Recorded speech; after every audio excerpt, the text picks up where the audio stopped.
سورۃ صاد، بسم اللہ الرحمن الرحیم، صاد والقرآن ذی الذکر۔ تین صورتیں قرآن مجید کی ایسی ہیں جو ایک حرف سے شروع ہوئی ہیں۔ ایک حرف مقطع کہیں گے، اب اسے مقطعات تو نہیں کہہ سکتے اس لیے کہ کئی حروف تو نہیں ہیں۔ ایک سورہ صاد ہے، ایک سورہ نون ہے اور ایک سورہ قاف ہے۔ یہ سورہ صاد جو ہے یہ اس گروپ میں ہے، اس میں جو ہم پڑھ رہے ہیں جس کا مرکزی مضمون ہے توحید۔ سورہ قاف پہلی صورت ہے ان دو گروپوں کی کہ جن کا مرکزی مضمون ہے آخرت اور انذار آخرت، اور سورۃ القلم بالکل ابتدائی دور کی ہے۔ صاد والقرآن ذی الذکر، یہ بھی نوٹ کر لیجئے کہ صاد پر یہاں آیت نہیں ہے، ایک حرف جہاں آیا ہے وہ آیت نہیں ہے، البتہ دو پر حامیم، یاسین یہ آیت ہے، طٰہٰ یہ آیت ہے، لیکن کہیں کہیں تین پر بھی آیت نہیں، الف لام را آیت نہیں ہے، الف لام میم آیت ہے۔ تو یہ ساری چیزیں جو ہے میں نے ابتدا میں جو تعارف قرآن پر تقریر کی تھی، یہ سب توقیفی چیزیں ہیں، یہ کسی کی اجتہاد کے نتیجے میں اور کسی گرامر کے اصول سے، کسی بیان کے اصول سے اس سے کوئی تعلق نہیں۔ توقیفی کا مطلب کہ حضور صلی اللہ علیہ وسلم کے بتانے پر موقوف ہے، جو آپ نے بتایا بس وہ ہے جو ہم مانیں گے۔ والقرآن ذی الذکر، اور قسم ہے اس قرآن کی جو ذکر والا ہے۔ اب ہم وہ صورتیں بھی پڑھ چکے ہیں جن میں قرآن کو الذکر کہا گیا ہے، یہاں ذی الذکر کہا گیا، ذکر والا قرآن جس میں ذکر ہے اللہ کا۔ فیہ ذکرکم یہ بھی ہم پڑھ چکے ہیں، لیکن الذکر انا نحن نزلنا الذکر وانا لہ لحافظون، ہم نے ہی یہ الذکر نازل کیا ہے، جو دی ریمائنڈنگ، اور اس کے اندر ریمائنڈنگ ہے، یہ ریمائنڈنگ کا حامل ہے، بات ایک ہی ہے، لیکن یہ کہ اس کے بعد قسم کے بعد مقسم علیہ یہاں نہیں ہے۔ قسم کس چیز پر کھائی؟ قسم ہے اس قرآن کی جو ذکر والا ہے، مقسم علیہ کہاں ہے؟ بل الذین کفروا فی عزۃ و شقاق، یہ تو مقسم علیہ نہیں ہے۔ یہ میں آپ کو بتا چکا ہوں سورہ یاسین میں کہ جو وہاں پر آیا ہے یاسین والقرآن الحکیم انک لمن المرسلین، وہ انک لمن المرسلین، اس قسم کی تمام قسمیں جو قرآن میں آئی ہیں اس کے بعد مقسم علیہ جو ہے وہ سمجھیے کہ وہی ہے کہ قرآن گواہ ہے اس پر، قرآن ثابت کر رہا ہے کہ اے محمد صلی اللہ علیہ وسلم آپ اللہ کے رسول ہیں۔ بل الذین کفروا فی عزۃ و شقاق، لیکن جن لوگوں نے کفر کی روش اختیار کی ہے وہ بڑی جھوٹے غرور کے اندر، جھوٹی انا ان کی ہے، اور آپ کے زندم زندہ میں اور آپ کے مقابلے میں آ کر انہوں نے موقف اختیار کر لیا ہے اپنے غرور اور زندم زندہ میں۔ کم اہلکنا من قبلہم من قرن فنادوا، کتنی ہی ہم نے قوموں کو اس سے پہلے ہلاک کیا ہے، پھر وہ لگے چیخنے چلانے جب عذاب الہی آیا، ولا تحین مناص، حالانکہ پھر وہ وقت گزر چکا تھا کہ جس میں کوئی خلاصی ہو سکتی، یعنی جب موت آتی ہے، موت کے آثار شروع ہو جائیں تو انفرادی توبہ کا دروازہ بند، جب عذاب کے آثار شروع ہو جائیں تو پھر قوم کی توبہ کا فائدہ نہیں، ہاں سوائے قوم یونس، الا قوم یونس، واحد ایک مثال ہے۔ وعجبوا ان جاءهم منذر منهم، اور ان کو بڑا تعجب ہے کہ ان کے پاس آیا ہے خبردار کرنے والا انہی میں سے، وقال الکافرون ھذا ساحر کذاب، اور یہ کافر کہتے ہیں کہ یہ ساحر ہے اور کذاب ہے۔ یہ دیکھ لیجئے یہ لفظ جو ہے یہ بہت ثقیل لفظ ہے، لیکن یہ قرآن مجید میں آیا ہے، اور یہ نوٹ کر لیجئے کہ اصل میں یہ چونکہ میں عرض کر چکا ہوں کہ چوتھے سال کے بعد یہ جو دو گروپ ہیں صورتوں کے، جن میں سے پہلے گروپ کی 8 صورتیں ہم پڑھ چکے ہیں اور دوسری کی 13 صورتوں میں سے اب ہم آگے آ گئے ہیں، ان میں 4 پڑھ چکے ہیں، سورہ سبا اور فاطر، یاسین اور صافات، 5ویں صورت یہ ہے صاد۔ یہ ہے سن 4 سے سن 8 تک کی بالعموم سوائے صافات کے۔ اس کو آپ نے دیکھا کہ 5 رکوعوں میں 182 آیات ہیں، وہ بالکل وہی انداز ہے، چھوٹی چھوٹی صورتیں، رکوع جو ہے 5 ہیں، 182 آیات ہیں، ایک رکوع کے اندر 53 آیات بھی ہیں، ایک رکوع کے اندر اس سورہ مبارکہ میں۔ بہرحال تو یہ صورت جو ہے اس وقت کی ہے جبکہ وہ جو کشاکش تھی عرب میں وہ شدت اختیار کر چکی تھی، لہذا ان کا اب ان پر جو حملہ حضور پر وہ کر رہے تھے وہ بھی اب شدید ہو چکا تھا۔ ابتدائی دور میں صرف کہا تھا مجنون، معلوم ہوتا ہے کوئی ان کا دماغی توازن ٹھیک نہیں رہا، کسی نے ہمدردانہ بھی کہا کہ معلوم ہوتا ہے کہ کچھ، جیسے ہم بھی کبھی کہتے ہیں کہ کوئی شخص چلہ کشی کرتا تھا، کوئی خشکی چڑھ گئی ہے، کیا ہو گیا ہے، اس طرح کا معاملہ ہو گیا، یہ جایا کرتے تھے، بیٹھتے تھے وہاں غار حرا میں، پتہ نہیں کوئی آسیب آ گیا ہے یا کیا ہوا ہے، تو ہمدردی کے انداز میں بھی عتبہ بن ربیعہ نے ایک مرتبہ کہا کہ بھتیجے میرے بڑے تعلقات ہیں، بڑے عاملوں سے کاہنوں سے میں واقف ہوں، واقعتاً آپ مجھے بتائیے اگر آپ کو اس طرح کا مسئلہ ہے تو میں کسی کاہن کو اور کسی عامل کو بلا کر آپ کا علاج کراؤں۔ تو کچھ ہمدردی بھی تھی، کچھ ویسے استہزاء بھی تھا، کچھ تمسخر بھی تھا، لیکن یہ کہ وہ انداز اور تھا. اب جو آ کر انداز ہو گیا, انہیں یہ خطرہ ہو گیا تھا کہ یہ تو بہت شدید ہمارے لیے اب جو صورتحال ہے, یہ تو اب یہ آندھی بن گئی ہے. ہم نے سمجھا تھا مشت غبار ہی ہے, بس یہ ریت کی ایک مٹھی ہے اور کچھ نہیں ہے, یہ تو ایک آندھی بن گئی, جھکڑ بن گیا, لہذا اس کا راستہ روکنا ضروری ہے. تو اب ان کا جو حضور پر ذاتی حملہ ہے وہ بھی سخت ہو گیا ہے. وقال الکافرون ھذا ساحر کذاب, انہوں نے کہا کہ یہ جادوگر ہے, جھوٹا ہے. اجعل الآلہۃ الہا واحدا, دیکھیے یہ ہے اصل مضمون توحید. ان صورتوں کا جو اصل مرکزی مضمون ہے, کیا اس نے تمام آلہہ کو بس ایک الہ بنا دیا, سارے الہ ختم کر دیے, بس ایک اللہ. ان ھذا لشیء عجاب, یہ تو بڑی عجیب بات ہے. وانطلق الملأ منهم ان امشوا واصبروا على آلہتکم ان ھذا لشیء یراد. بڑا نقشہ کھینچ دیا ہے جس کو ورڈ پکچر کہتے ہیں, کہ ایسا نقشہ ہے جیسے کہ حضور کھڑے ہیں, دعوت دے رہے ہیں, اور کچھ لوگ ہیں, مجمع بھی ہے, کچھ ان کے سردار بھی ہیں, وہ سردار بھی سن رہے ہیں, اور یہ سب سن کر کہتے وانطلق الملأ, خود بھی چل پڑے وہاں سے. وانطلق الملأ منهم, لوگوں سے کہا امشوا, جاؤ جاؤ, کہاں کھڑے ہو, کیوں سن رہے ہو, امشوا جاؤ. واصبروا علی آلہتکم, اور جمے رہو اپنے معبودوں کے اوپر. یہ محمد کے کہنے سے اپنے کسی معبود کو ترک نہ کر دینا. وانطلق الملأ منهم ان امشوا واصبروا علی آلہتکم ان ھذا لشیء یراد. یہ تو کوئی خاص مقصد معلوم ہوتا ہے ان کا, ان کی نیت کچھ خراب ہے, یہ کوئی حکومت چاہتے ہیں, شاید کوئی اپنا غلبہ اور اقتدار چاہتے ہیں. یہ بات جو ہے ایسی ویسی نہیں ہے, یقیناً اس کے پیچھے کوئی بڑا مقصد ہے. ان ھذا لشیء یراد, جس کا ارادہ کیا گیا ہے, کوئی اسکیم ہے. ما سمعنا بھذا فی الملۃ الاخرہ, ہم نے تو ایسی بات سنی نہیں. ہمارا پچھلا چلا آ رہا ہے, ہمارا دین چلا آ رہا ہے, ہماری روایات ہیں, ہمارے آباء و اجداد کی باتیں ہیں جو نسل بعد نسل منتقل ہوئی ہیں. یہ بات جو آج یہ کہہ رہے ہیں وہ ہم نے تو سنی نہیں. ان ھذا الا الاختلاف, یہ نہیں ہے مگر گھڑی ہوئی چیز ہے, خلق کی ہوئی چیز ہے. اختلاف باب افتعال خلق سے. انزل علیہ ذکر من بیننا, کیا انہیں پر یہ ذکر نازل ہونا تھا ہمارے مابین سے, کیا ہمارے اندر کوئی اور نہیں تھا؟ بڑے بڑے چودھری تھے, بڑے بڑے سردار تھے, بڑے بڑے سرمایہ دار تھے. انزل علیہ ذکر من بیننا بل هم فی شک من ذکری, اصل بات یہ ہے کہ یہ میرے ذکر کے معاملے میں شک میں پڑ گئے ہیں. بل لما یذوقوا عذاب, بس اب تو جب ابھی انہوں نے چونکہ چکھی نہیں ہے میری کوئی مار, اس لیے انہیں شک ہے.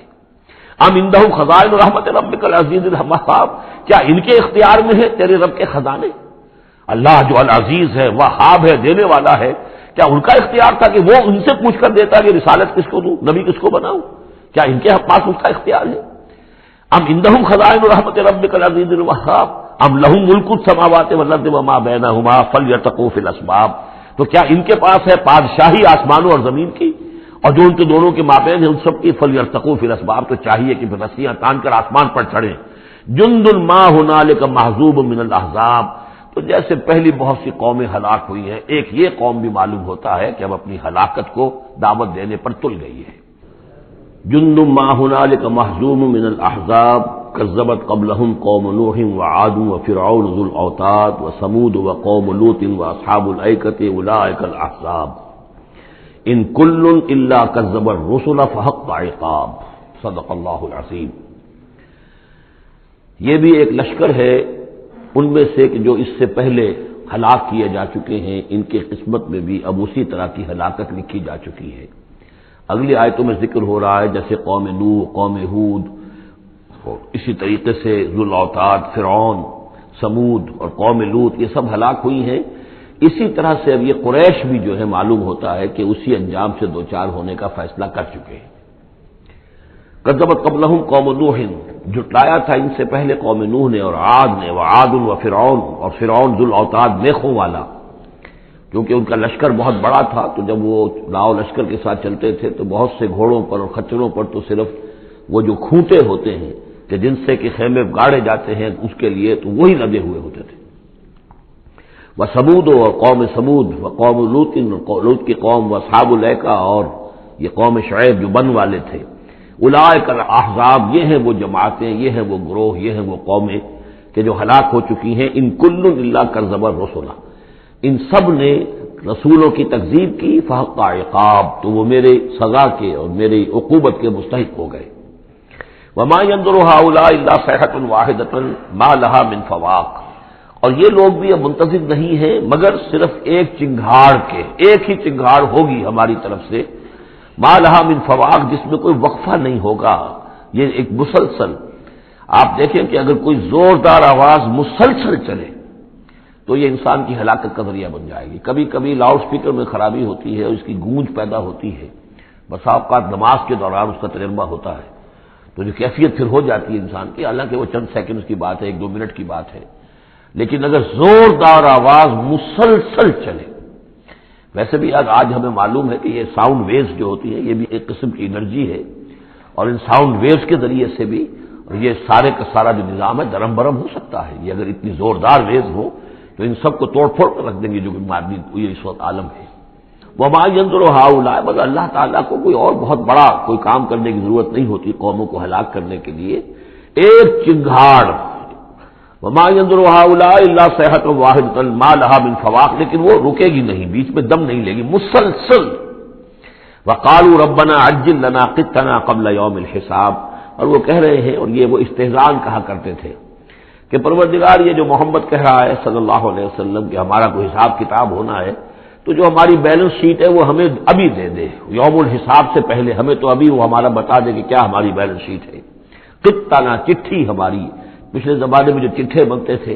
کاروبار کا سالانہ چٹھا بنتا ہے کہ یہ آمد، یہ خرچ اور یہ بچت۔ ربنا عجل لنا، جلدی دے دے ہمیں، لنا قطنا، ہماری چٹھی، ہمارا کریڈٹ اور ڈیبٹ بیلنس جو ہے بیلنس شیٹ دے دے، قبل یوم الحساب، اس یوم الحساب سے پہلے۔ اصبر علی ما یقولون، اے محمد صلی اللہ علیہ وسلم آپ صبر کیجئے جو کچھ یہ کہہ رہے ہیں۔ واذکر عبدنا داؤد، اور آپ تو ذرا تذکرہ کیجئے ہمارے بندے داؤد کا، ذل ایڈ، جو بڑی قوت والا تھا، انہ اواب، اور ساتھ ہی وہ بہت ہی رجوع کرنے والا تھا اللہ کی جناب میں۔ انا سخرنا الجبال معه، ہم نے تو اس کے ساتھ پہاڑوں کو مسخر کر دیا تھا، یسبحن بالعشی والاشراق، جو اس کے ساتھ ہی تسبیح کرتے تھے اس کی آواز میں آواز ملا کر، شام کو بھی اور صبح کے وقت بھی۔ والطیر محشورا، اور پرندے بھی کہ جو جمع کر دیے جاتے تھے، جو ان کے ساتھ مل کر حمد کے ترانے الاپتے تھے۔ کل لہ اواب، یہ سب کے سب اللہ کی طرف رجوع کرتے تھے، یا یہ کہ یہ سب کے سب رجوع کرتے تھے حضرت داؤد کی طرف، اور پھر داؤد جو ہے وہ گویا کہ ان سب کے ساتھ اللہ کی جناب رجوع کرتے تھے۔ وشددنا ملکہ وآتیناہ الحکمۃ وفصل الخطاب، اور ہم نے اس کی جو حکومت تھی اسے خوب مضبوط کیا تھا، اور ہم نے اسے حکمت عطا کی تھی اور فصل الخطاب بھی عطا کیا تھا، یعنی فیصلہ کن بات کہنے کی صلاحیت،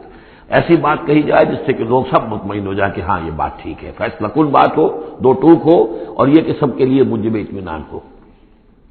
وَهَلْ أَتَاكَ نَبَأُ الْخَصْمِ، اب یہ جو 3-4 واقعات اس صورت میں آ رہے ہیں یہ مشکلات القرآن میں سے ہیں۔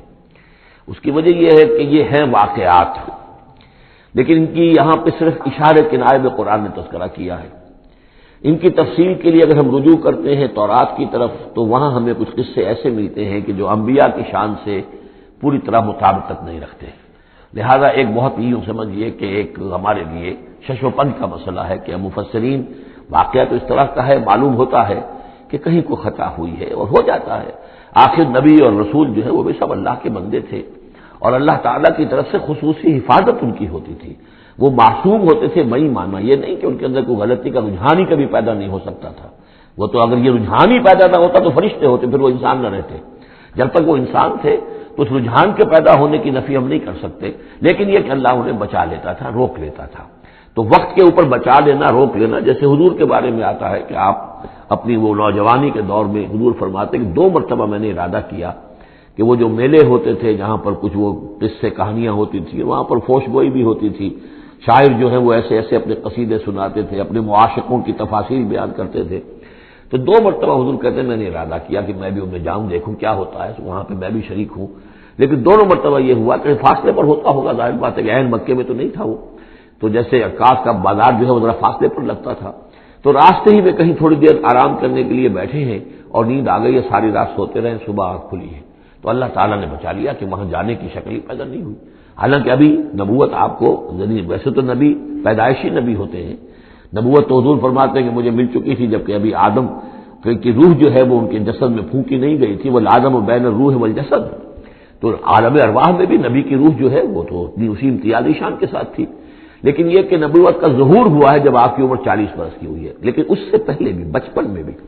اور لڑکپن میں بھی اور اس کے بعد آگے جو ہے جوانی اور نوجوانی میں بھی اللہ پوری طرح حفاظت کرتا ہے، لیکن حفاظت کا مطلب یہی ہے کہ کوئی غلط بات کا ارادہ اگر پیدا ہو بھی جائے کسی وجہ سے تو اللہ تعالیٰ ایسے انتظامات کر دیتا ہے کہ اس کی تکمیل کی نوبت نہیں آتی۔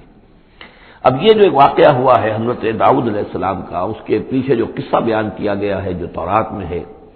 وہ تو یہ ہے کہ ان کی بہت سی بیویاں تھیں۔ یہ جو تعدد ازدواج 4 کی پابندی تو حضور کی شریعت میں آ کر ہوئی ہے، ورنہ اس سے پہلے تو آپ کو معلوم ہے بادشاہ لوگ جو ہوتے تھے ان کے حرم ہوتے تھے بڑے بڑے، تو حضرت داؤد علیہ السلام کا بھی بڑا حرم تھا، بیویاں تھیں بہت سی، لیکن اسی اثنا میں انہیں کسی اور عورت کے بارے میں ان کے دل میں خیال پیدا ہو گیا، رغبت ہوئی، اس سے وہ شادی کرنے کی خواہش پیدا ہوئی، اور وہ کسی شخص کی کے نکاح میں تھی۔ اس خیال کا دل میں آنا جو ہے بس اس کے اوپر ٹوکنے کے لیے کہ تم کیا سوچ رہے ہو، یہ غلط بات سوچ رہے ہو، اللہ تعالیٰ نے ایک شکل پیدا کر دی۔ وَهَلْ أَتَاكَ نَبَأُ الْخَصْمِ، اور کیا تمہارے پاس آ چکی ہے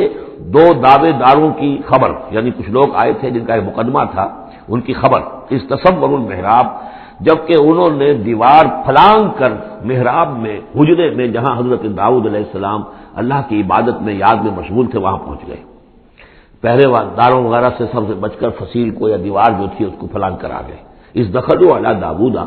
اب جب وہ وہاں وہ تنہا اللہ کی یاد میں تھے، انہوں نے دیکھا اللہ داؤد نے کہ 2 اشخاص آ گئے ہیں، ففزع منہم، تو وہ ڈرے ان سے کہ پتہ نہیں کس نیت سے آئے، کس ارادے سے آئے ہیں، 2 انسان ہیں۔ قالوا لا تخف، ان کا کہ آپ ڈریں نہیں، خصمان بغا بعضنا علی بعض، ہم 2 ہیں ایک دوسرے کے مقابلے کے فریق، خصم کہتے ہیں جو ایک دوسرے کے بالمقابل ہوں، مخالف،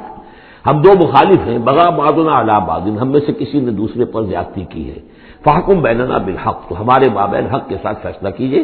ولا تشتت، اور دیکھیے اسے ٹالیے نہیں، آپ کہیں کہ کل آنا پرسوں آنا، یہ نہیں، یہ معاملہ ہمارا بڑا ایمرجنسی والا ہے، فوری طور پر ہم چاہتے ہیں کہ آپ ہمیں بتائیں۔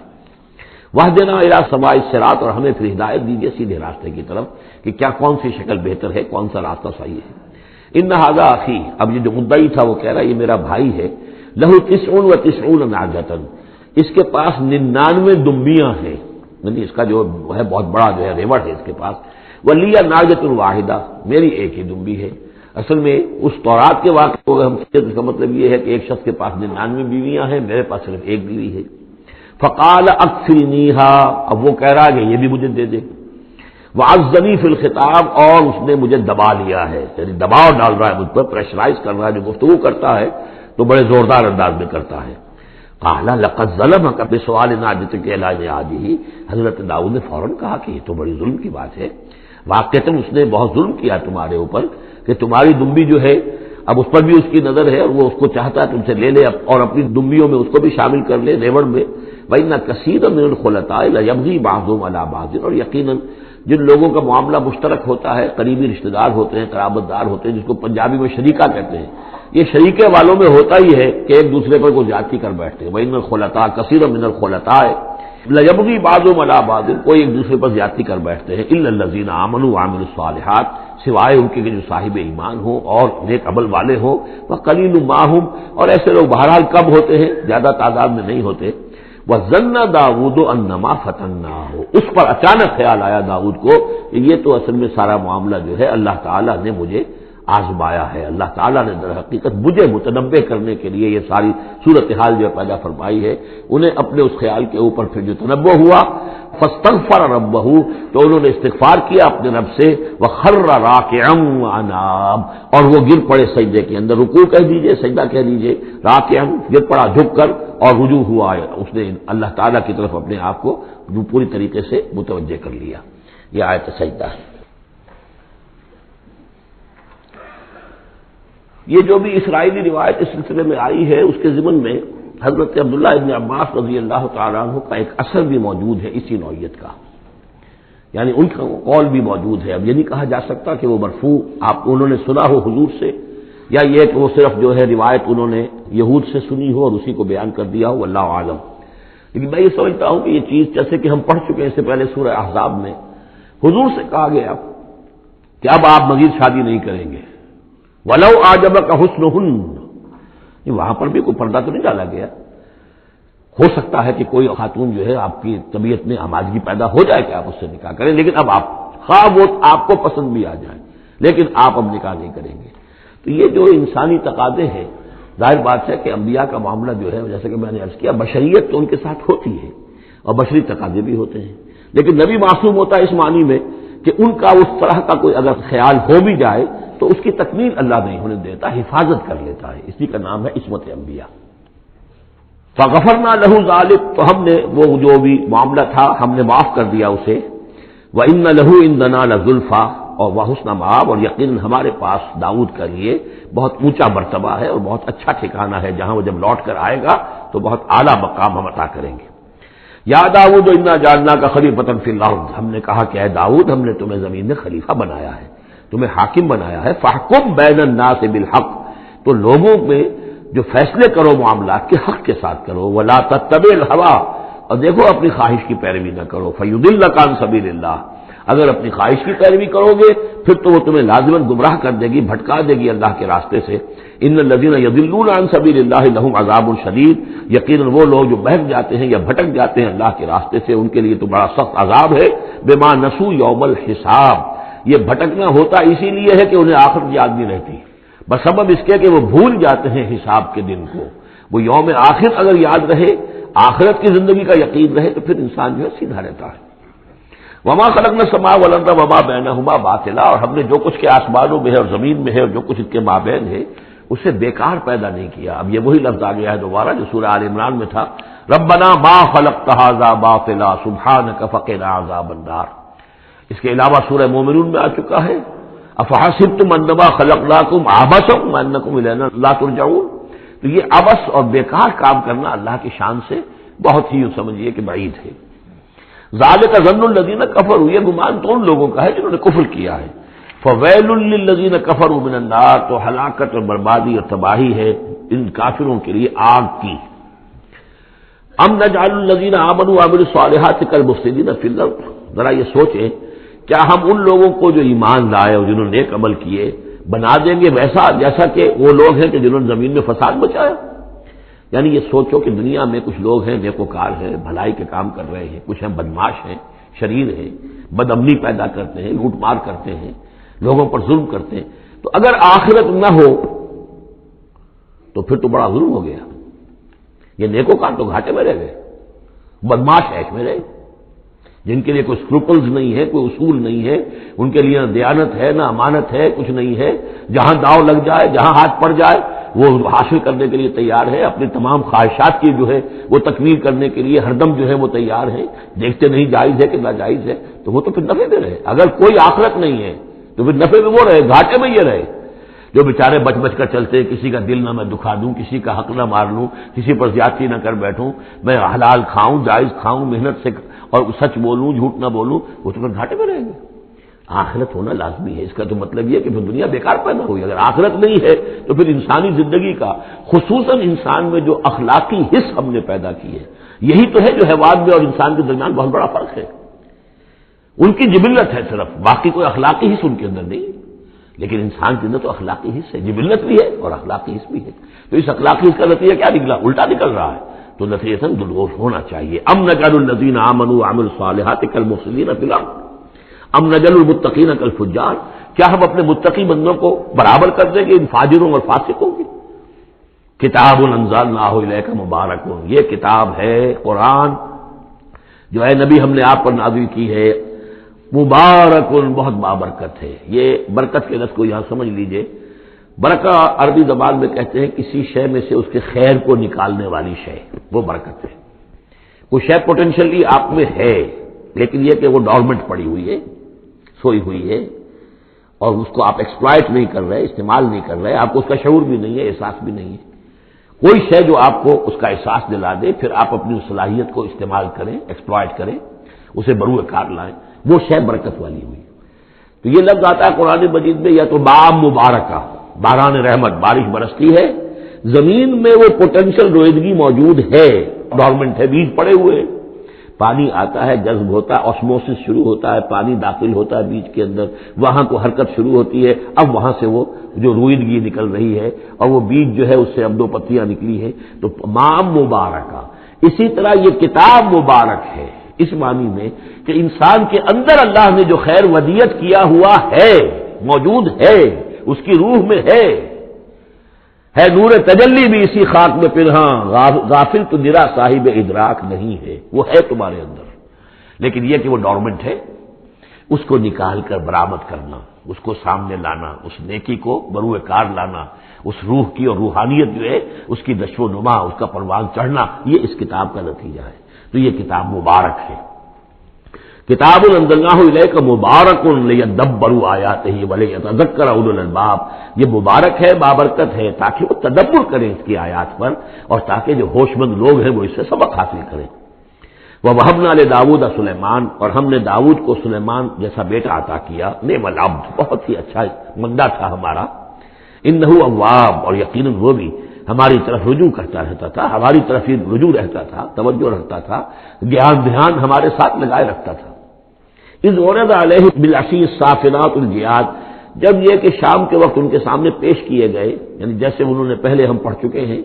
کہ انہوں نے اپنی فوجوں کی انسپیکشن کی تھی، تو وہ فوجیں کہ جو انسانوں کی بھی تھی، جنوں کی بھی تھی، یوزعون، ان کی ریجمنٹس بنائی گئی تھی، بٹالینز بنائی گئی تھی، اس میں پرندے بھی تھے۔ اسی طریقے سے اب یہ جو گھوڑے رکھے ہوئے تھے جہاد کے لیے، ظاہر بات ہے کہ گھوڑے، کیولری جو ہے وہ تو زمانے میں اصل شے تھی، تو اس کو انہوں نے جو شام کے وقت انسپیکشن پریڈ کوئی ہوئی گھوڑوں کی، تو وَإِذْ عُرِضَ عَلَيْهِ بِالْعَشِيِّ الصَّافِنَاتِ الْجِيَادِ، تو بہت ہی عمدہ، بہت اعلیٰ نسل والے، بہت عمدہ جو گھوڑے تھے، ان کو اس کے سامنے پیش کیے گئے، معائنہ کر رہے تھے حضرت سلیمان۔ فَقَالَ إِنِّي أَحْبَبْتُ حُبَّ الْخَيْرِ عَنْ ذِكْرِ رَبِّي، ہوا یہ کہ اس میں کچھ دیر ہو گئی، شام کا وقت تھا اور سورج جو ہے وہ غروب ہو گیا، عصر کی نماز ان کی قضا ہو گئی، جیسے کہ حضور کی عصر کی ایک نماز قضا ہوئی تھی غزوہ احزاب میں، اور اس پر حضور نے لعنت فرمائی تھی پھر کفار پر کہ ان کی وجہ سے ہماری آج عصر کی نماز، اور خاص طور پر جس کو صلاۃ الوسطیٰ عام طور پر چونکہ گمان ہے، وہ آج ہماری قضا ہو گئی، تو عصر کی نماز ان کی قضا ہو گئی۔ تو انہوں نے کہا کہ مجھے یہ جو حب الخیر، یہ خیر ہے نا، یہ گھوڑے جو ہیں یہ خیر ہے، دولت ہے، ایک آدمی کی بہت اچھی جو ہے پونجی ہے، اس کی محبت میں انی احببت حب الخیر عن ذکر ربی، میں اس کی محبت میں اتنا مصروف ہو گیا، اتنا مشغول ہو گیا کہ اپنے رب کا ذکر جو ہے وہ بھول گیا۔ حتیٰ توارت الشمس بالحجاب، یہاں گویا کہ سورج کا لفظ محذوف ہے، یہاں تک کہ سورج جو ہے وہ تو چھپ گیا، اوٹ میں آ گیا۔ ردوہا علیہ، تو اس میں انہوں نے کہا کہ ذرا واپس لاؤ ان گھوڑوں کو، فتفق مسم بالسوق والاعناق، تو اب وہ لگا تلوار مارنے ان کی گردنوں پر اور ان کے پیروں پر۔ اس کو سمجھنا چاہیے کہ غلبہ حال میں یہ کیفیت ہوئی، اس کی بھی تعویل کرنے کی بہت کوشش کی گئی کہ نہیں وہ تو پہنچنے کے لیے ان کی گردن گویا کہ اور ان کو چوم چاٹ رہے ہیں، تو انہوں نے جو ہاتھ چلائے تھے ان کی گردن اور جو ان کے پاؤں، جیسے کہ آدمی جب گھوڑا بہت اعلیٰ نسل کا ہو تو آپ ہاتھ پھیرتے ہیں اس کے اوپر، تو اس سے ایک اپنائیت کا احساس اس کے اندر بھی پیدا ہوتا ہے۔ تو یہ جو نہیں، یہ بات نہیں ہے، بات سیدھی وہی ہے کہ جو یعنی خام خواہ اس میں ضرورت نہیں ہے، جیسے کہ غلبہ حال کسی وقت ہو جاتا ہے، خام خواہ تعبیر کی کیا ضرورت ہے۔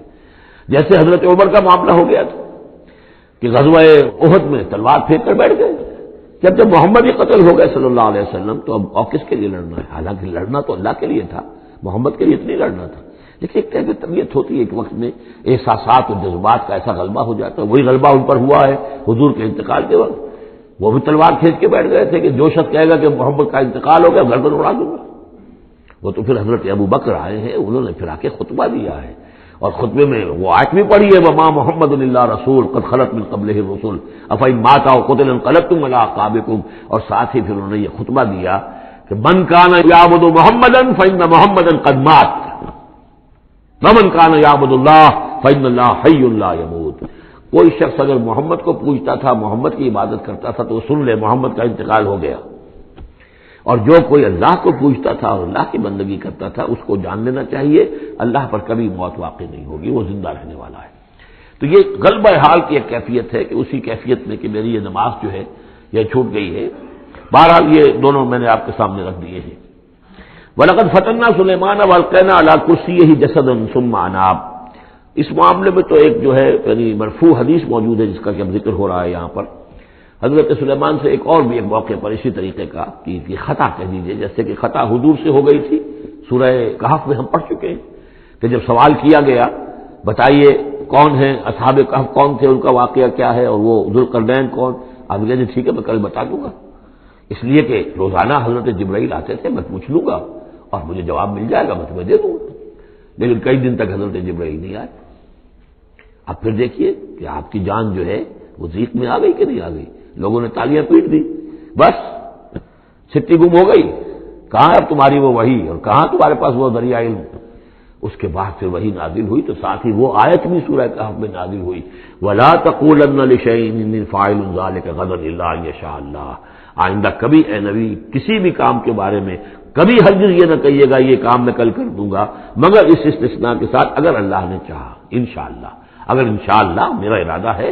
انشاءاللہ میں یہ کام کر دوں گا، انشاءاللہ کے بغیر۔ ہم لوگ جو کہتے رہتے ہیں تو ہماری کوئی حیثیت نہیں ہے کہ اس پر پکڑا جائے ہمیں، لیکن جو بڑے لوگ ہوتے ہیں، جو عظیم شخصیات ہوتی ہیں، تو ان کے لیے یہ معاملہ جو ہے وہ اتنا ہی سخت ہوتا ہے اللہ کا، پھر ان کی گرفت بھی ہوتی ہے تو چھوٹی چیز پر ہوتی ہے، بڑے لوگوں کی چھوٹی چیز پر بھی بڑی سخت گرفت ہوتی ہے، یہ قاعدہ قانون ہے۔ تو اسی طرح کا معاملہ انشاءاللہ ہی کہنے کا معاملہ ہو گیا ہے کہ جو بھول گئے یا کسی وجہ سے حضرت سلیمان کا اصل میں ان کا کوئی معاملہ ہوا، اپنے کچھ سپہ سالاروں سے ناراض ہوئے ان سے، اور انہوں نے سمجھا کہ شاید تم یہ سمجھتے ہو کہ میری جو طاقت اور حکومت ہے وہ تمہارے ہی بل پر قائم ہے، میں آج اپنی تمام ازواج کے پاس جاؤں گا اور ان سب سے میں صحبت کروں گا اور سب سے جو ہے وہ اولاد ہوگی اور میرے اتنے جو ہیں وہ جوان ہاتھ پھر پیدا ہو جائیں گے تاکہ یہ کہ میں تمہارا شاید اتنا پھر میں دستے نگر نہ رہوں۔ اس طرح سے انہوں نے کچھ کہا اور ساری اس ایک رات میں اپنی تمام بیویوں کے ساتھ انہوں نے صحبت کی، لیکن یہ کسی بیوی کو حمل نہیں ہوا، ایک کو ہوا تو اس کا بھی کوئی بچہ جو ہے ادھورا سا، وہ 7 ماسا ہوگا 6 ماسا ہوگا، وہ پیدا ہوا، دائی نے لا کر ان کے تخت پر رکھ دیا، اور شاید اس کا چرچا بھی ہو گیا تھا کہ انہوں نے یہ بات کہی تھی، تو اب پورے گویا کے درباریوں میں بھی اس کی شہرت تھی کہ دیکھیں اب کیا ہوتا ہے ان کے ساتھ، تو اس معاملے میں انہیں کچھ سبکی اٹھانی پڑی، وہ ہے واقعہ یہاں بیان ہو رہا ہے۔ وَلَقَدْ فَتَنَّا سُلَيْمَانَ، اور اسی طرح ہم نے فتنے میں ڈالا تھا سلیمان کو، وَأَلْقَيْنَا عَلَىٰ كُرْسِيِّهِ جَسَدًا ثُمَّ أَنَابَ، اور ہم نے اس کے تخت پر ایک ایسا جسد لا کر لوتھڑا سا ڈال دیا تھا، وہ دائی نے لا کر ڈالا کہ یہ وہ آپ کی جو تھی قسم، اس کا یہ نتیجہ ہے اللہ کی طرف سے۔ لیکن یہ کہ بہرحال انہوں نے اس پر بھی توبہ کی، بلکہ یہاں تک روایت میں آتا ہے کہ فرشتے نے یاد بھی دلانے کی کوشش کی انہیں کہ انشاءاللہ کہیے، لیکن کیا اس وقت کیا کیفیت تھی ان کی جذباتی کہ انہوں نے وہ بات نہیں کہی، اور اس پر پھر اللہ تعالیٰ نے گویا کہ تنبیہ کرنا ضروری سمجھا۔ قال رب اغفر لی وہب لی ملکا، اب اس پر انہوں نے اللہ سے اناب رجوع کیا اور دعا کی پروردگار مجھے معاف فرما دے میری خطا، وہب لی ملکا لا ينبغی لأحد من بعدی، اور مجھے ایسی حکومت عطا فرما، تیرا جو مجھ پر کرم ہے اور میرے والد پر جو کرم تو نے کیا، جو ہم دونوں پر احسانات کیے ہیں، یہ دعا ہم پڑھ چکے ہیں، رب اعوذنی ان اشکر نعمتک التی انعمت علی وعلی والدی وان اعمل صالحا، یہ حضرت سلیمان کی دعا پہلے آ چکی ہے۔ وَهَبْ لِي مُلْكًا لَا يَنبَغِي لِأَحَدٍ مِّن بَعْدِي، مجھے ایسی حکومت عطا فرما کہ جو میرے بعد کسی اور کے لیے ممکن نہ ہو۔ اور یہ واقعہ ہے کہ ان کی جو حکومت تھی وہ جنات پر بھی تھی، ان کی حکومت ہوا پر بھی تھی، ان کا قانون پرندوں پر بھی چل رہا ہے، اس اعتبار سے واقعتاً یہ مثالی ہے ایک معاملہ، لا ينبغی لأحد من بعدی، میرے بعد پھر کسی اور کو اس طرح کی حکومت نہ ملے، تو اس طرح کی حکومت پھر اللہ تعالیٰ نے کسی اور کو نہیں دی،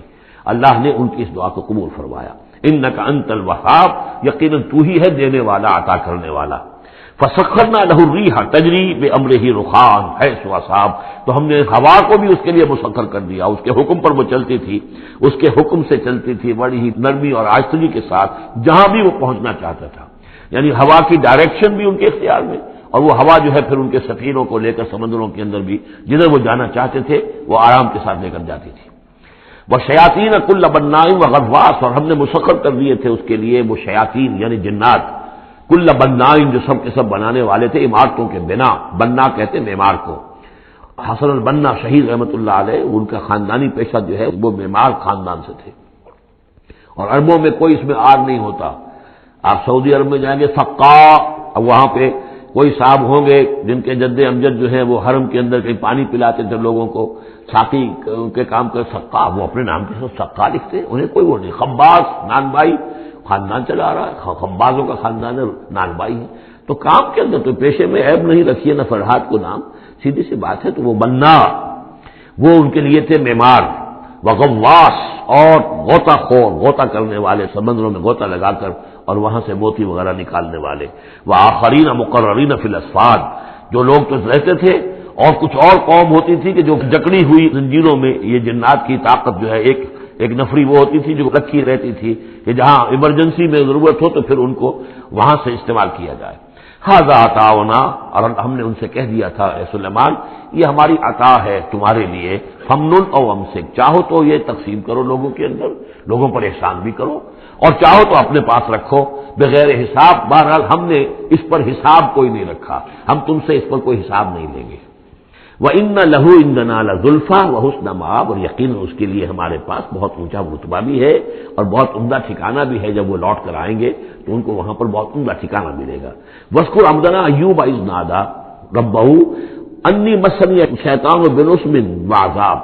اور ذرا یاد کیجئے، ذکر کیجئے حضرت ایوب کا علیہ الصلوۃ والسلام، ہمارا بندہ ایوب، اس نے پکارا اپنے رب کو، انی مسنی الشیطان بنصب وعذاب، کہ شیطان نے مجھے چھوت لگا دی ہے، بڑی تکلیف اور ایذا اور تکلیف، اور اس کی بیماری تھی، جلدی کوئی بیماری تھی جس کی وجہ سے سارا جسم جو ہے گل گیا تھا، اور اس درجے اس میں کوئی تعفن بھی تھا، کیڑے بھی پڑ گئے تھے کہ ان کی اہلیہ، بیوی، بچے ایک وقت تک تو انہوں نے خدمت کی جب تک کی، پھر بعد میں آ کر سب ہمت ہار کر ان کو چھوڑ کر چلے گئے تھے۔ تو گویا کہ اس قسم پرسی کے عالم میں پھر انہوں نے یہ دعا کی، تو اللہ تعالیٰ نے فرمایا کہ ارکض برجلک، ذرا اپنا پاؤں مارو زمین پر، ھذا مغتسل، یہ اب تمہارے اس ایڑی کے زور سے جو چشمہ ہم نے نکال بہایا ہے یہ تمہارے نہانے کے لیے ہے، بارد و شراب، ٹھنڈا ہے اور پینے کے لیے بھی ہے۔ تو شاید جس کو ہم کہتے ہیں گندھک کا کوئی چشمہ نکل آیا ہو، جو کہ جلدی امراض کے لیے چشمے ہوتے ہیں جہاں جاتے ہیں لوگ، جلدی امراض کے لوگ جا کر وہاں جا کر نہاتے ہیں تو اس سے شفا ہوتی ہے، تو اللہ نے اس کے اندر وہ شفا ان کے لیے رکھ دی، وہ ٹھیک ہو گئے۔ وَوَهَبْنَا لَهُ أَهْلَهُ وَمِثْلَهُم مَّعَهُمْ، اب پھر ان کی اولاد بھی اور ان کی اہل و عیال سب واپس بھی آ گئے، اور یہ کہ مزید بھی ہم نے انہیں اور اہل و عیال عطا کیے، مثلہم معہم، رحمتم منا، یہ سب ہماری جانب سے رحمت کا مظہر تھا، و ذکرا، اور یاد دہانی اور نصیحت، لأولی الالباب، ہوش مند لوگوں کے لیے۔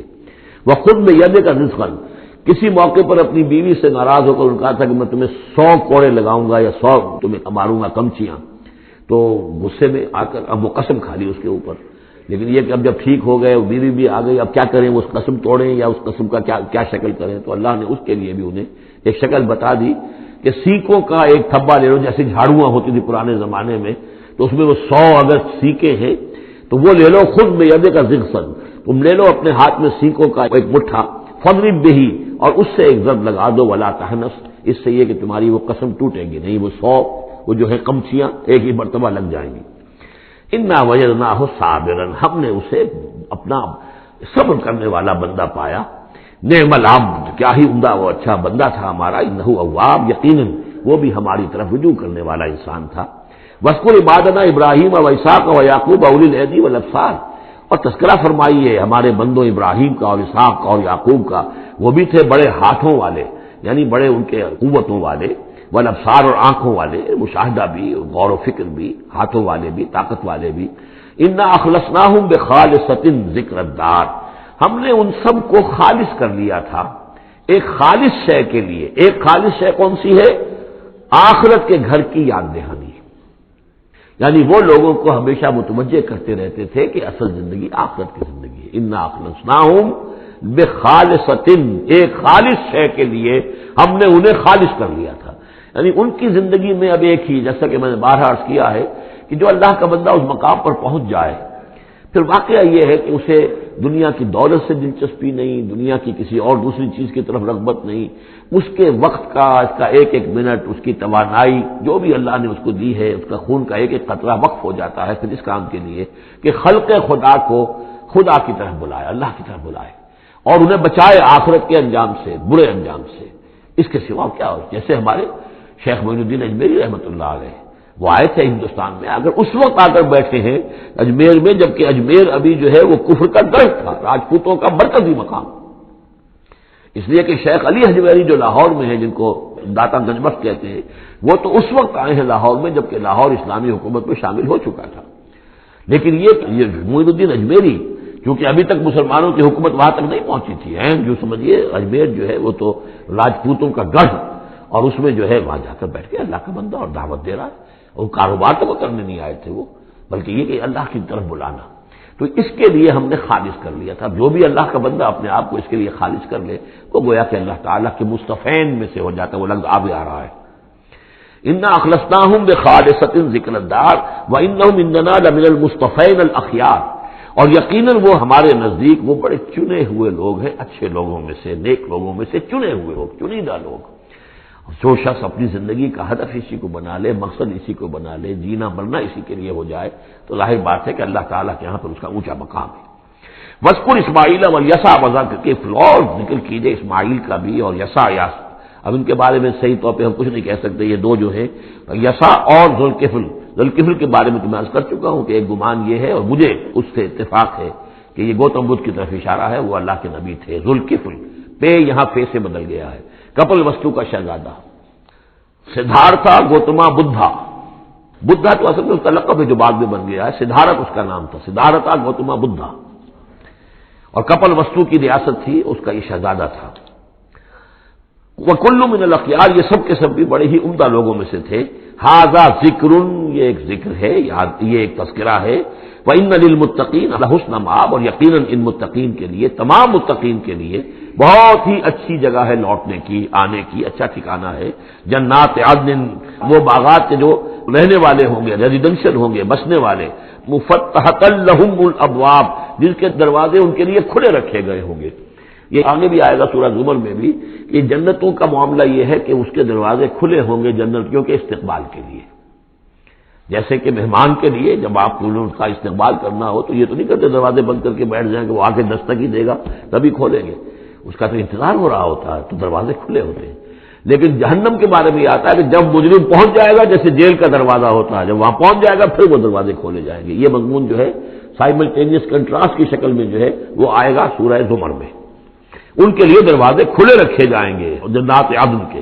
متکئین فیہا یدعون فیہا بفاکہۃ، اور اس میں وہ ٹیک لگا کر بیٹھے ہوں گے اور وہ آرڈر دیں گے، یدعون آرڈر دیں گے، مانگیں گے، طلب کریں گے اس میں بفاکہۃ، میوے بھی، کثیرۃ کثرت سے، و شراب، اور مشروبات بھی، عمدہ سے عمدہ مشروبات۔ وعندہم قاصرات الطرف اطراب، اور ان کے پاس ہوں گی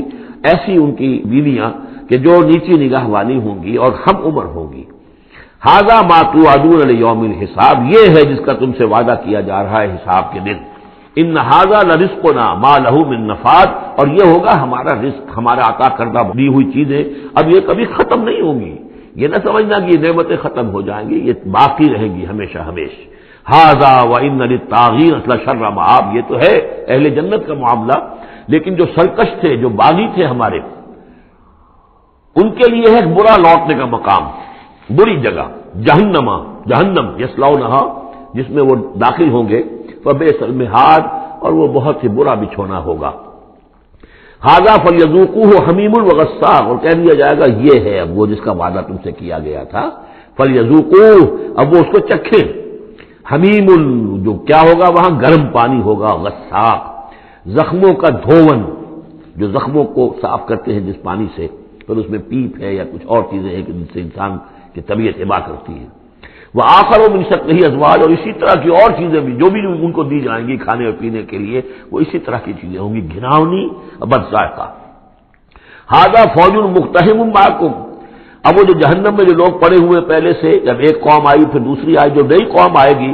تو پہلے والے جو ہے وہ کہیں گے اب تو پہلے یہاں مصیبت میں ہے، جگہ بھی یہاں نہیں ہے، تنگی ہے، حبس بھی ہے، یہ بھی ہے، اب یہ ایک اور چلی آ رہی ہے فوج۔ ھذا فوج مقتحم معکم، ایک اور فوج آ رہی ہے کہ جو تمہارے اوپر دھسی چلی آ رہی ہے۔ لا مرحبا بہم، ان کے لیے کوئی کشادگی نہ ہو، کوئی مرحبا نہیں ان کے لیے، مرحبا یہ ان کے کہنے کا ایک وہ تھا، گریٹنگ کا، مرحبا مرحبا، یعنی آئیے آئیے، آپ کے لیے کشادگی ہے، ہر جگہ آپ کے لیے یہاں سہولت ہے۔ وہ کہیں گے لا مرحبا بہم، اب یہ نئے آنے والوں کے لیے یہ جو نئی انسٹالمنٹ آ رہی ہے جہنمیوں کی، یہاں کوئی ان کے لیے جگہ نہیں۔ انہم صالوا النار، یہ ہیں گھسے آنے والے آگ میں۔ قالوا بل انتم، وہ آنے والے کہیں گے نہیں تم، لا مرحبا بکم، تمہارے لیے نہ ہو کوئی کشادگی، تمہارے لیے کوئی مرحبا نہ ہو، انتم قدمتموہ لنا فبئس القرار، یہ تو تم لوگ ہو جنہوں نے یہ سارا سامان ہمارے لیے فراہم کیا ہے، تم ہم سے پہلی نسل ہو، تم نے وہ سارے جو ہے غلط طور طریقے ایجاد کیے تھے، تم نے وہ عقائد جو ہے وہ ہمیں سکھائے تھے، ہم تو تمہارے کرتوتوں کی وجہ سے، تمہاری پیروی کرنے کی وجہ سے یہاں تمہارے اس جہنم میں آئے ہیں۔ بل انتم قدمتموہ لنا فبئس القرار، تو یہ بہت ہی بری جگہ ہے رہنے کی، ٹھہرنے کی۔ قالوا ربنا من قدم لنا هذا فزده عذابا ضعفا في النار، اور وہ کہیں گے پروردگار جن لوگوں نے ہمارے لیے یہ چیزیں کی اور ہمیں ان راستوں پر ڈالا، ان کو تو اور عذاب دے، وہ اضافہ کر ان کے عذاب میں، ضعفا، دگنا عذاب آگ کا۔ وقالوا ما لنا لا نرى رجالا كنا نعدهم من الاشرار، وہ کہیں گے یہ کیا بات ہے، ہم یہاں آپ لوگوں کے ساتھ کچھ لوگ تھے جنہیں ہم سمجھتے تھے بڑے گھٹیا لوگ، ان کی کوئی حیثیت نہیں تھی، کمی کاری لوگ تھے، وہ محمد پر ایمان لے آئے تھے صلی اللہ علیہ وسلم، وہ ہم تو ان کو استہزائی کرتے رہے، وہ یہاں نظر نہیں آ رہے آپ کے پاس، ظاہر بات ہے وہ تو جنت میں گئے، وہ یہاں تھوڑا ہی ہوں گے۔ وما لنا لا نرى رجالا، اور کیا ہوا ہے کہ ہم نہیں دیکھ رہے ان لوگوں کو، وہ یہاں نظر نہیں آ رہے کہ جن کو ہم كنا نعدهم من الاشرار، جنہیں ہم برے لوگ سمجھتے تھے، اتخذناهم سخریا، کیا ہم نے ان کو صرف ایسے ہی جو ہے ایک یعنی ہنسی ٹھٹا بنا لیا تھا، ام زاغت عنہم الابصار، یا ہماری نگاہیں جو ہیں ان سے کج ہو گئی ہیں، دیکھ نہیں پا رہی ہیں، ہم انہیں دیکھ نہیں پا رہے، ہماری نگاہیں جو ہیں ان سے چوک رہی ہیں۔ ان ذالک لحق تخاصم اہل النار، تمہیں یقین رکھنا چاہیے کہ یہ سب کچھ جو ہم بیان کر رہے ہیں حق ہے، یہی جھگڑا اور ان جہنمیوں کے مابین یہی تکرار ہوگی۔ قل انما انا منذر، کہہ دیجئے نبی کہ میں تو بس ایک منذر ہوں، خبردار کرنے والا۔ وما من الہ الا اللہ الواحد القہار، نہیں ہے کوئی الہ معبود سوائے ایک اللہ کے جو الواحد ہے، اکیلا ہے اور قہار ہے، پوری طرح چھایا ہوا ہے۔ رب السماوات والارض وما بینہما العزیز الغفار، وہ آسمانوں اور زمین کا رب ہے، مالک ہے، اور جو کچھ ان کے مابین ہے اس کا بھی العزیز ہے، زبردست، اور الغفار ہے، بخشنے والا۔ قل هو نبأ عظیم، میں نبی کہہ دیجئے یہ ایک بہت بڑی خبر ہے جو محمد لے کر آئے ہیں صلی اللہ علیہ وسلم۔ یہ وہی لفظ ہے کہ اس سے آخری پارہ شروع ہوتا ہے، اما یتساءلون عن النبأ العظیم الذی هم فیہ مختلفون کلا سیعلمون ثم کلا سیعلمون ھذا نبأ قل هو نبأ عظیم انتم عنہ معرضون، اور تم اس سے اعراض کر رہے ہو، بہت بڑی خبر ہے تمہارے لیے یہ بہت ہی فیصلہ کن بات ہے، لیکن یہ کہ تم اعراض کر رہے ہو۔ ما کان لی من علم بالملأ الاعلی اذ یختصمون، اور مجھے کچھ معلوم نہیں ہے کہ ملأ اعلی میں کیا اختلافات ہو رہے ہیں۔ یہ لفظ نوٹ کر لیجئے، اس کا ذکر سورہ زمر میں بھی آئے گا کہ فرشتوں کی آراء بھی مختلف ہوتی ہیں، اور وہ بھی کسی کی رائے ہوگی کہ اب عذاب بھیج دیا جانا چاہیے، کوئی سوچتا ہوگا کہ نہیں ابھی اور تاخیر ہونی چاہیے، تو اس طرح سے آپس میں کچھ گفتگو کرتے ہیں۔ ہوتا ہوا جو آخری فیصلہ اللہ کرتا ہے، لیکن ظاہر بات ہے کہ وہ بھی عاقل ہستیاں ہیں، تو ان کا بھی ان کے ہاں جو ہے وہ کوئی آراء ہوتی ہے، تو آراء کے اندر کبھی کبھی اختلاف بھی ہو جاتا ہے۔ ما کان لی من علم بالملأ الاعلی، میرے پاس کوئی علم نہیں ہے ملأ اعلی میں فرشتے جو ہیں وہ کس کس چیز میں اختلاف کر رہے ہیں۔ ان یوحی الی الا انما انا نذیر مبین، مجھے تو بس یہ میری طرف وحی کیا گیا ہے کہ میں ہوں صرف واضح طور پر خبردار کر دینے والا۔ اذ قال ربک للملائکۃ انی خالق بشرا من طین، اب مصحف میں یہ آخری اور 7ویں مرتبہ یہ قصہ ابلیس و آدم آ رہا ہے،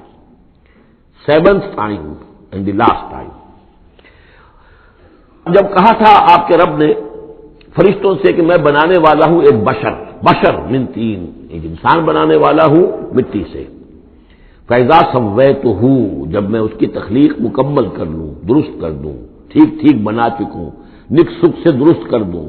اس کو فنیشنگ ٹچز دے دوں، تسویہ اس معنی میں آتا، تخلیق تسویہ۔ سبح اسم ربک الاعلی الذی خلق فسوی والذی قدر فہدی، تو تخلیق کے بعد تسویہ ہے، یہ وہاں انشاءاللہ اس کو تفصیل سے بات ہوگی۔ فاذا سویتہ، جب میں اسے پورا بنا لوں، ونفخت فیہ من روحی، اور اس میں میں اپنی روح میں سے پھونک دوں، فقعوا لہ ساجدین، تو گر پڑنا اس کے سامنے سجدے میں۔ اب یہ روح ہی کو ضرور نوٹ کیجئے، اور فاذا سویتہ ونفخت فیہ من روحی فقعوا لہ ساجدین، تو گویا کہ مسجود ملائک ہونا آدم کا اس روح ربانی کی بنیاد پر ہے۔ اس سے پہلے وہ آدم جو بھی کچھ ہے، جب تک کہ روح نہیں پھونکی گئی ہے اس وقت تک وہ مسجود نہیں ہے، اس کا رتبہ مقام جو بھی ہے وہ اس روح ربانی کی وجہ سے جو اس میں پھونکی گئی ہے۔ فسجد الملائکۃ کلھم اجمعون، یہ آیت جو کہ تو پہلے بھی آ چکی ہے، کس قدر زور ہے، سجدہ کیا تمام فرشتوں نے، سب کے سب نے جمع ہو کر، اکٹھے ہو کر، الا ابلیس، نہیں کیا ابلیس نے، استکبر وکان من الکافرین، اس نے استکبار کیا، گھمنڈ کیا، اور وہ کافروں میں سے ہو گیا یا کافروں میں سے تھا، پہلے ہی سے اس میں کفر تھا، چھپا ہوا تھا، تکبر تھا، چھپا ہوا تھا، اب وہ کفر اور تکبر جو وہ سامنے آ گیا، جیسے منافقین کا نفاق غزوہ احزاب کے موقع پر ان کی زبانوں پر آ گیا۔ قال یا ابلیس ما منعک ان تسجد لما خلقت بيدی، اور کہا اللہ نے، اے ابلیس کیا ہوا تجھے، کس چیز نے منع کیا، کس چیز نے روکا کہ تو سجدہ نہ کرے اس کو جسے میں نے اپنے دونوں ہاتھوں سے بنایا ہے۔ اب یہ یدیہ جو ہے یہ خاص طور پر قابل غور ہے، دونوں ہاتھوں سے بنانے سے کیا مراد ہے؟ یا تو قرآن میں ایدی بھی آتا ہے، اپنے ہاتھوں سے ایدی نہ، تو وہ تقریر جو ہم نے ان کے لیے جو بنائے ہیں، چوپائے بنائے اپنے ہاتھوں سے بنائے ہیں، ہم لہا مالکون، یہ سورہ یاسین میں آ چکی ہے۔ لیکن دونوں ہاتھوں سے بنانا میرے نزدیک اس کا مطلب یہ ہے کہ دو عالم جو ہے، عالم خلق اور عالم امر، ان دونوں کو اللہ نے جمع کیا ہے آدم میں اور انسان میں۔ ایک ہی ہستی ہے اللہ، الا لہ الخلق والامر، خلق اور امر دونوں اسی کے ہیں، یہ دونوں عالم اسی کے تسلط میں ہے، اسی کی حکومت قائم ہے، امر پر بھی، عالم امر اور عالم خلق پر بھی۔ اب فرشتہ صرف عالم خلق سے متعلق ہے، اس کا اس عالم امر سے متعلق ہے، اس کا کوئی وہ حیوانی جسد نہیں ہے، اس کی کوئی بھوک نہیں ہے، اس کو کوئی پیاس نہیں ہے، اس میں کوئی نر اور مادہ نہیں ہے، ان کے کوئی جنسی جذبہ کچھ نہیں، عالم امر کی شے۔ باقی یہ جنات ہیں، ان کے اندر یہ سارا عالم خلق کی شے، ان میں روح کا سوال ہی نہیں۔ باقی جتنے بھی حیوانات ہیں ارضی، یہ عالم خلق کی شے ہے۔ انسان واحد مخلوق ہے اللہ کی، جس میں پھر دونوں چیزیں آ کر جمع ہوئی ہیں کہ عالم خلق سے ہے اس کا حیوانی وجود، یہ جسم جو بنا ہے، اس مٹی سے بنا ہے، اور لیکن اس کے اندر اللہ نے لا کر وہ امانت جو ہے عالم امر کی روح، وہ جو ہے اس کے اندر پھونکی ہے۔ انا عرضنا الامانۃ علی السماوات والارض والجبال فابین ان یحملنها واشفقن منها وحملها الانسان، اس میں بھی میں یہ بات عرض کر چکا ہوں۔ تو خلقتہ بیدی، میں نے اپنے دونوں ہاتھوں سے بنایا اسے۔ اب اس کو استعارے میں بھی لیا گیا ہے، اس معنی میں کہ بڑے اہتمام سے بنایا، میں نے دونوں ہاتھوں سے بنایا ہے، تو اشرف المخلوقات ہے۔ وہ بات بھی صحیح ہے کہ اللہ تعالیٰ کی کریشن کا کلائمیکس، اللہ تعالیٰ کی یوں سمجھیے کہ اس کی کلائمیکس جو ہے، نقطہ عروج جو ہے اس کی تخلیق کا، وہ انسان ہے۔ قال یا ابلیس ما منعک ان تسجد لما خلقت بیدی استکبرت ام کنت من العالین، کیا تم نے غرور کیا، استکبار کیا، یا تو ہے ہی بہت بڑے درجے میں تھا، کوئی تیرا درجہ بہت بلند تھا؟ قال انا خیر من، اس نے کہا صحیح ہے بات، اے اللہ میں اس سے بہتر ہوں۔ اس کے سامنے روح ہے ہی نہیں، اس کے سامنے صرف آدم کا جسد خاکی ہے، حیوانی ہے، تو جھوٹ نہیں کہہ رہا اس کے اعتبار سے، اس کے مشاہدے کے اعتبار سے بات صحیح ہے کہ یہ تو مجھ سے کم تر ہے۔ خلقتنی من نار وخلقتہ من طین، مجھے تو نے بنایا آگ سے، اس کو بنایا مٹی سے۔ قال فاخرج منها فانک رجیم، سوال یہ ہے کہ اللہ حکم دے رہا ہے تم سجدہ کرو، تو تم نے اللہ کے حکم سے نافرمانی کی ہے نا۔ فاخرج منها، نکل جاؤ یہاں سے، فانک رجیم، تم بردود ہو گئے ہو، وان علیک لعنتی الی یوم الدین، اور اب تم پر آخرت کے دن تک، اگلے جزا و سزا والے دن تک تم پر لعنت رہے گی، میری لعنت۔ قال رب فانظرنی الی یوم یبعثون، اس نے کہا کہ پروردگار پھر مجھے ذرا مہلت دے اس دن تک جب کہ یہ دوبارہ اٹھائے جائیں گے، آدم اور اس کی نسل پوری کی پوری۔ قال فإنک من المنظرین، اللہ تعالیٰ نے اسی استحقار کے اندر ٹھیک ہے جاؤ، تمہیں یہ دی گئی مہلت جو تم نے مانگا ہے، گرانٹڈ۔ الی یوم الوقت المعلوم، اس وقت کے دن تک جو معلوم ہے، طے شدہ ہے، یوم یبعثون جب آنا ہے، اس وقت تک کے لیے تمہیں مہلت دے دی گئی۔ قال فبعزتک لأغوینہم اجمعین، اب اس نے کہا جب تو نے مجھے مہلت دے دی ہے تو اے اللہ تیری عزت کی قسم، تیرے اقتدار اور اختیار کی قسم، میں ان سب کو گمراہ کر کے رہوں گا، الا عبادک منہم المخلصین، سوائے اس میں سے تیرے وہ بندے جنہیں تو خود اپنا بنا لے، مخلص، مخلص نہیں، مخلص۔ قال فالحق والحق اقول، اب حق ہے اور میں تو کہتا ہی حق ہوں، میری ہر بات حق ہوتی ہے۔ لَأَمْلَأَنَّ جَهَنَّمَ مِنْكَ وَمِمَّنْ تَبِعَكَ مِنْهُمْ أَجْمَعِينَ، تو میں بھی بھر دوں گا پھر جہنم کو تجھ سے، اور جو بھی ان میں سے تیری پیروی کریں گے ان سب سے جہنم کو بھر کر رہوں گا۔ قُلْ مَا أَسْأَلُكُمْ عَلَيْهِ مِنْ أَجْرٍ، اب یہ بات بتا کے اب حضور سے کہا جا رہا ہے نبی کہیے میں نے تم سے اس پر کوئی اجرت تو نہیں مانگی، میں تمہیں یہ خبریں سنا رہا ہوں، غیب کی وحی جو مجھے آ رہی ہے وہ سنا رہا ہوں، ازل کے جو واقعات ہیں جو اس وقت ہوئے تھے اس وہ باتیں بتا رہا ہوں، تو میں نے تو اس پر کوئی تم سے اجرت نہیں مانگی، تم سے کوئی انعام طلب نہیں کیا۔ قُلْ مَا أَسْأَلُكُمْ عَلَيْهِ مِنْ أَجْرٍ وَمَا أَنَا مِنَ الْمُتَكَلِّفِينَ، اور یہ بھی تم جانتے ہو، اچھی طرح جانتے ہو، قَدْ لَبِثْتُ فِيكُمْ عُمُرًا، میں تمہارے مابین ایک عمر گزار چکا، میں متکلف نہیں ہوں۔ متکلف کون ہے؟ تکلف کرنے والا۔ اب تکلف ہر اعتبار سے ہوتا ہے، ایک جیسے ہم جسے کہتے ہیں ایک شاعر ہوتا ہے فطری شاعر، اور ایک متشاعر ہوتا ہے۔ وہ شاعر اس فطری نہیں ہوتا، وہ بڑی محنت کرتا ہے، جوڑ توڑ کے کچھ سیکھتا ہے، عروض سیکھتا ہے، یہ سیکھتا ہے، وہ الفاظ کا ذخیرہ جو ہے جوڑتا ہے، پھر وہ کچھ شعر کہتا ہے، وہ تکلف کے ساتھ شعر کہنا۔ ایک ہے جسے آپ کہتے ہیں آمد، اور ایک وہ ہے کہ آورد، بڑی محنت سے مشقت سے کوئی آپ نے کمپوز کیا ہے. تو میری زندگی میں تم نے تکلف کا کوئی شائبہ دیکھا ہی نہیں آج تک. سادہ زندگی، خاص طور پر یہ کہ کبھی میں نے شعر کہنے کی کوشش کی ہو، کبھی میں نے کوئی خود خطیب بننے کی کوشش کی ہو، اس کی کوئی مشق کی ہو. ما انا من المتکلفین، میں کوئی بنانے والا اور تکلف کرنے والا اور تصنع کرنے والا نہیں ہوں. ان ہوا الا ذکر للعالمین، نہیں ہے یہ مگر یاد دہانی اور نصیحت تمام جہان والوں کے لیے. وَلَتَعْلَمُنَّ نَبَأَهُ بَعْدَ حِينٍ، اور اس کی جو خبر ہے، جو اس کا نتیجہ نکلنے والا ہے، جیسے سورۃ طارق میں فرمایا انہ لقول فصل وما هو بالهزل، یہ فیصلہ کل بات بن کر آیا ہے قرآن. اب جو فیصلہ، جیسے کہ ہم سورہ بنی اسرائیل میں پڑھ چکے ہیں، وبالحق انزلناہ وبالحق نزل، ہم نے حق کے ساتھ نازل کیا اور حق کے ساتھ یہ نازل ہوا ہے. اب فیصلہ ہوگا، اسی کی ترازو میں قوموں کی تقدیریں تلیں گی اور فیصلے ہوں گے. جیسے کہ حدیث ہے حضرت عمر بن الخطاب سے رضی اللہ تعالی عنہ کہ حضور نے فرمایا ان اللہ یرفع بہذا الکتاب اقواما ویضع بہ آخرین، اللہ تعالیٰ اسی کتاب کی بدولت قوموں کو عروج پر پہنچائے گا اور اسی کو ترک کرنے کی وجہ سے قعر مذلت میں گرا دے گا. تو فرمایا وَلَتَعْلَمُنَّ نَبَأَهُ بَعْدَ حِينٍ، کچھ دیر کے بعد اس کی اصل خبر ان کو پہنچ جائے گی کہ اس کا نتیجہ کیا نکلتا ہے.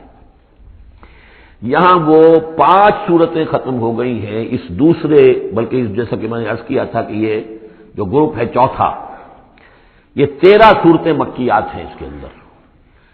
ان میں 5 ہیں یہ سورہ یاسین بالکل وسط میں، ان 5 میں 2 ادھر ہیں، دونوں الحمدللہ سے شروع ہوئی ہیں، سورہ سبا، سورہ فاتر. 2 ادھر ہیں، سورہ صافات اور صاد، اس میں بھی صاد آیا ہے، صافات کے ساتھ اس کی مناسبت ہے. اس کے بعد 8 صورتیں وہ آ رہی ہیں کہ جن کو ہم سمجھیں گے اس جو اس وقت کا ترتیب ہے مصحف کی، کہ کورسپونڈنگ ترتیب جو ہے وہ ہے سورہ الفرقان سے لے کر اور سورہ سجدہ تک جو 8 صورتیں آئی تھی، گویا کہ اسی طرح کی 8 صورتیں یہ آ رہی ہیں. ان میں بھی 7 وہ تھیں کہ جو حروف مقطعات سے شروع ہوئی، 4 الف لام میم سے، 2 طاسین میم سے، 1 طاسین سے. البتہ ایک وہ تھی جو بغیر حروف مقطعات کے شروع ہوئی ہے، سورۃ الفرقان. یہاں بھی یہ ایک سورت جو شروع ہو رہی ہے سورہ زمر، یہ بغیر حروف مقطعات کے ہے. باقی 7 صورتیں جو ہے حامیم حامیم حامیم حامیم، ان میں سے ایک جو ہے وہ حامیم عین سین قاف، لیکن حامیم کا سلسلہ چلے گا. یہ 7 صورتیں در حقیقت ایک سیکوینس میں ہیں، اور لیکن یہ بھی ہے معنوی طور پر یہ بھی اسی میں شامل ہے. اور ان میں سے اب یہ سمجھ لیجئے کہ جو پہلی 4 صورتیں ہیں ان کا مرکزی مضمون ہے توحید عملی. ایک ہے توحید عقیدے کی توحید، اللہ کو ایک ماننا اکیلا، لا ضد لہ ولا ضد لہ ولا مثل لہ ولا مثال لہ ولا مثیل لہ، اس کے جیسا کوئی نہیں ہے، نہ صفات کے اعتبار سے نہ ذات میں کوئی اس کا کفو نہیں ہے، لم یلد ولم یولد. یہ سب کیا ہی عقیدہ ہے. ایک ہے عمل کی توحید، توحید عملی. وہ کیا ہے؟ عمل کی توحید کیا ہے؟ توحید فی العمل، اور جس کو کہ امام ابن تیمیہ رحمۃ اللہ علیہ نے ایک اور بڑی خوبصورت اصطلاح استعمال کی ہے، توحید فی الطلب، توحید فی العقیدہ اور توحید فی الطلب. وہ طلب جو ہم پڑھ چکے ہیں سورہ حج میں، ضعف الطالب والمطلوب. یہ طالب و مطلوب کا جو ریلیشن شپ ہے، ہر انسان کا کوئی نہ کوئی مطلوب ہے، کوئی آئیڈیل ہے، کوئی آدرش ہے، کسی کے لیے وہ جی رہا ہے، کسی مقصد کے لیے. ایک انسانوں کی عظیم اکثریت ہے جو حیوانی سطح پر زندگی گزار رہے ہیں، جن کا کوئی مقصد زندگی ہے ہی نہیں. انسٹنکٹس جیسے کہ حیوانات ہیں، پیٹ میں بھوک لگی ہے وہ کھائے گا، ادھر ادھر منہ مارے گا. اسی طریقے سے اس کا جنسی جذبہ، اس کا ایک نظام ہے، اس کے تحت ہی ہوتا ہے. اس میں جنسی جذبہ اس طرح کا بھی نہیں ہے کہ بعض انسان جو ہے وہ سور بن جاتے ہیں جنسی اعتبار سے، وہ نہیں ہے. ان کا ایک نظام ہے، بس انسٹنکٹ کے تحت ہے چل رہا. تو جو لوگ صرف کسی پر کھانا پینا اور بچے پیدا کرنا، ان کو پال دینا، اگر یہ کام کر رہے ہیں، کوئی ان کی زندگی میں مقصد ہے ہی نہیں، تو وہ نرے حیوان ہے، انسان ہے ہی نہیں. اولئک کالانعام بل ھم اضل، وہ چوپایوں کے مانند ہے بلکہ ان سے بھی گئے گزرے. انسان کہلانے کا مستحق کم سے کم وہ شخص ہے کہ جس نے زندگی میں کوئی نہ کوئی مقصد معین کیا ہو. کس لیے جینا ہے، کس لیے مرنا ہے، زندگی کائے کے لیے؟ وہ مقصد تو کیا ہے؟ اصل میں تو کیا تھا؟ اپنے رب کو چاہو، اس سے محبت کرو، اس کو مطلوب بناؤ. تمہارا مطلوب صرف اللہ ہو، لا مطلوب الا اللہ، لا مقصود الا اللہ، لا محبوب الا اللہ. یہ تھا جس کے لیے تمہیں جینا تھا، اسی کے لیے تمہیں مرنا تھا. ان صلاتی و نسکی و محیای و مماتی للہ رب العالمین. جس شخص کی یہ توحید نہیں ہے وہ عقیدے کی توحید لیے پھرے، عمل میں مشرک ہے، شرک فی العمل، جس کا تذکرہ پہلے بھی ہو چکا ہے، لیکن ان صورتوں میں اب ایک بڑے سیکوینس کے ساتھ آئے گی بات۔ ویسے وہ آیت ہم پڑھ چکے ہیں، ارأیت من اتخذ الہہ ہواہ افانت تکون علیہ وکیلا، اے نبی آپ نے اس شخص کو دیکھا جس نے اپنی خواہش نفس کو اپنا معبود بنا لیا، تو کیا آپ ایسے شخص کی ذمہ داری لیں گے؟ وہ کہتا تو ہے اپنے آپ کو میں موحد ہوں، اپنی خواہشات نفس، اپنے نفس کے کسی مطالبے کو پورا کر رہا ہے، یہ دیکھے بغیر کہ اللہ نے اس کو حلال کیا یا حرام کیا ہے، تو اس کا معبود تو اس کا نفس ہے، اللہ کہاں ہے؟ ہاں اللہ کے لیے بھی جا کے نماز پڑھ لیتا ہے، لیکن دوسری طرف وہ نفس کو اپنا معبود بنا کے شرک کر رہا ہے، کہتا ہے لا الہ الا اللہ، تعویذ کو وہ اس کے جو ہے باقاعدہ تسبیح کر رہا ہے، ضربے لگا رہا ہے، جبکہ اس کا معبود اس کا نفس ہے۔ اسی طریقے سے حدیث میں آیا تعیس عبد الدینار و عبد الدرہم، ہلاک ہو جائے یا ہلاک ہو گیا درہم و دینار کا بندہ، نام عبد الرحمان ہے، حقیقت میں عبد الدینار ہے، اس لیے کہ دینار کے لیے حلال اور حرام کی ساری اس نے تقسیم ختم کر دی ہے۔ ڈالر آئے، پیٹرول ڈالر آئے، کچھ اور آئے، دولت آئے، چاہے حلال سے آئے، حرام سے آئے، جائز سے آئے، ناجائز سے آئے، یہ تو پھر معبود کون ہوا؟ دولت۔ ہندو میں اور آپ میں فرق کیا ہے؟ ہندو نے دولت کی دیوی بھی بنا کر ایک رکھ لی ہے، وہ لکشمی بائی ہے ان کی، اس کو پوجتے ہیں، دنڈوت کرتے ہیں، اس کی کرپا ہو جائے گی تو دولت ہو جائے گی۔ ہم نے کہا ہٹاؤ اس تکلف کو، اس لکشمی بائی کو ہٹاؤ، سیدھے دولت کو پوجو، تو دولت کے پجاری تو ہم ہیں۔ یہ جو توحید ہے، توحید عملی، اس کا جو پہلا نقطہ ہے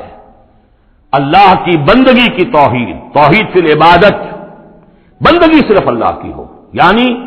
کل کی کل اطاعت اس کے لیے ہو، باقی اطاعت اس کی اطاعت کے تابع ہو۔ باپ کا حکم مانو، ہاں، جو شریعت کے خلاف نہ ہو مانو، ماں کا مانو، استاد کا مانو، حاکم کا مانو، جو حکم اللہ کے حکم کے منافی نہ ہو۔ لا طاعت لمخلوق فی معصیت الخالق، مخلوق میں سے کسی کی اطاعت نہیں ہوگی جس سے کہ خالق کی معصیت لازم آ رہی ہو۔ اگر یہ نہیں ہے اور مخلوق میں سے کسی کی بھی اطاعت آپ نے قبول کر لی ہے جس میں کہ خالق کی معصیت آ رہی ہے، تو یہ شرک ہے، چاہے وہ مخلوق آپ کا اپنا نفس ہو، چاہے وہ کوئی حکام ہو، چاہے وہ کوئی اور ادارہ ہو، کوئی بھی ہو، وہ سب طاغوت ہیں۔ بارک اللہ لی و لکم فی القرآن العظیم و نفعنی و ایاکم بالآیات و الذکر الحکیم۔